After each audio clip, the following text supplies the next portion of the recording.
يا صباح الخير. طبعا كتير من الناس عشان تقدر تبدأ يومها بنشاط وتركيز لازم تشرب كوباية القهوة. أنواع القهوة كتير، منها التركي، منها الفرنساوي، منها الكابتشينو، أنواع كتيرة من القهوة. أنا النهاردة جاية أكلمك على قهوة مفضلة بالنسبة لي، وهي القهوة الفرنساوي. تاريخ القهوة الفرنساوي بيبدأ مع السفير العثماني سليمان أغا، المبعوث لملك فرنسا لويس ال14. كعادة الأتراك والعثمانيين حبهم لشرب القهوة التركي، واللي معروف عنها إن هي تقيلة شوية وناس كتيرة ما بتقدرش تشربها.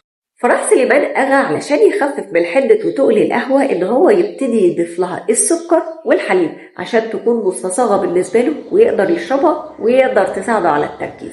وانتشرت الطريقة دي في فرنسا وبيستخدموها لحد دلوقتي. أما بقى بالنسبة لتاريخ القهوة الفرنسية في مصر فده بيرجع للأميرة فوزية أخت الملك فاروق، المعروف عنها حبها الشديد لشرب القهوة بكميات كبيرة وبدون سكر عشان تحافظ على رشاقتها وتساعدها على التركيز في أدائها وأعمالها الخيرية اللي كانت بتقوم بيها.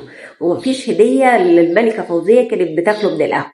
وفي يوم من الأيام أثناء زيارة الطبيب الفرنساوي للملكة فوزية لاحظ إن هي بتشرب كميات كبيرة من القهوة، فنصحها إن هي تضيف لها حبة لبن علشان تخفف من حدة القهوة شوية. وبالفعل جربتها الملكة فوزية وعجبتها جدا، بس ما كانتش بتقول عليها قهوة باللبن، كانت بتقول عليها قهوة فرنساوي بالنسبة للطبيب. أنا ساعات بحب أشرب القهوة تركي أو فرنساوي. انتوا بقى بتحبوا تشربوها ازاي؟ هستنى آرائكم في الكومنتات.